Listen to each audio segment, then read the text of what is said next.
Tendering पर सरपंच और सरकार आमने सामने नजर आ रही है। दरअसल लंबे समय से सरपंचों की ओर से विरोध प्रदर्शन किया जा रहा है, ई टेंडरिंग का विरोध किया जा रहा है, राइट टू रिकॉल का विरोध किया जा रहा है, लेकिन इस मामले में अब तक हल नहीं हो सका है और चौथे दौर की वार्ता के लिए सीएम ने अब सरपंचों को समय नहीं दिया है।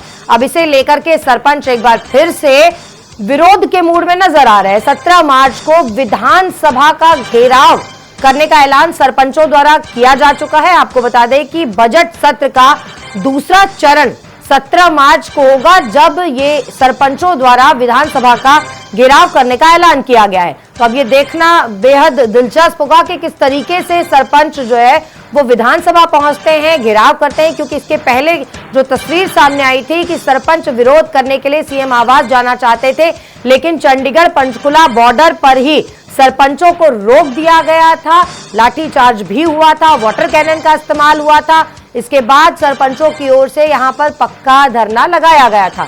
हालांकि इसके बाद 2-3 दौर की बातचीत भी हुई, लेकिन चौथे दौर की वार्ता के लिए सीएम से सरपंचों को समय नहीं दिया गया, जिसके बाद एक बार फिर से विरोध के स्वर उग्र हो रहे हैं। 17 मार्च को ऐलान किया गया है कि विधानसभा का घेराव किया जाएगा।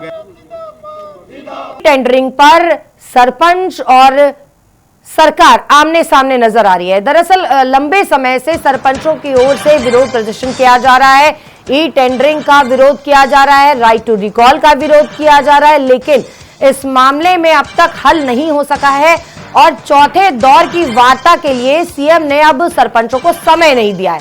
अब इसे लेकर के सरपंच एक बार फिर से विरोध के मूड में नजर आ रहे हैं। 17 मार्च को विधानसभा का घेराव करने का ऐलान सरपंचों द्वारा किया जा चुका है। आपको बता दें कि बजट सत्र का दूसरा चरण 17 मार्च को होगा, जब ये सरपंचों द्वारा विधानसभा का घेराव करने का ऐलान किया गया है। तो अब ये देखना बेहद दिलचस्प होगा कि किस तरीके से सरपंच जो है वो विधानसभा पहुंचते हैं, घेराव करते हैं, क्योंकि इसके पहले जो तस्वीर सामने आई थी कि सरपंच विरोध करने के लिए सीएम आवास जाना चाहते थे, लेकिन चंडीगढ़ पंचकुला बॉर्डर पर ही सरपंचों को रोक दिया गया था, लाठीचार्ज भी हुआ था, वाटर कैनन का इस्तेमाल हुआ था। इसके बाद सरपंचों की ओर से यहां पर पक्का धरना लगाया गया था।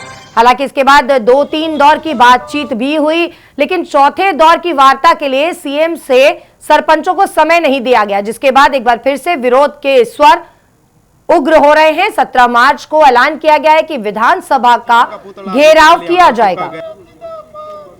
टेंडरिंग पर सरपंच और सरकार आमने सामने नजर आ रही है। दरअसल लंबे समय से सरपंचों की ओर से विरोध प्रदर्शन किया जा रहा है, ई टेंडरिंग का विरोध किया जा रहा है, राइट टू रिकॉल का विरोध किया जा रहा है, लेकिन इस मामले में अब तक हल नहीं हो सका है और चौथे दौर की वार्ता के लिए सीएम ने अब सरपंचों को समय नहीं दिया है। अब इसे लेकर के सरपंच एक बार फिर से विरोध के मूड में नजर आ रहे हैं। 17 मार्च को विधानसभा का घेराव करने का ऐलान सरपंचों द्वारा किया जा चुका है। आपको बता दें कि बजट सत्र का दूसरा चरण 17 मार्च को होगा, जब ये सरपंचों द्वारा विधानसभा का घेराव करने का ऐलान किया गया है। तो अब ये देखना बेहद दिलचस्प होगा कि किस तरीके से सरपंच जो है वो विधानसभा पहुंचते हैं, घेराव करते हैं, क्योंकि इसके पहले जो तस्वीर सामने आई थी कि सरपंच विरोध करने के लिए सीएम आवास जाना चाहते थे, लेकिन चंडीगढ़ पंचकुला बॉर्डर पर ही सरपंचों को रोक दिया गया था, लाठीचार्ज भी हुआ था, वाटर कैनन का इस्तेमाल हुआ था। इसके बाद सरपंचों की ओर से यहां पर पक्का धरना लगाया गया था। हालांकि इसके बाद 2-3 दौर की बातचीत भी हुई, लेकिन चौथे दौर की वार्ता के लिए सीएम से सरपंचों को समय नहीं दिया गया, जिसके बाद एक बार फिर से विरोध के स्वर उग्र हो रहे हैं। 17 मार्च को ऐलान किया गया है कि विधानसभा का घेराव किया जाएगा।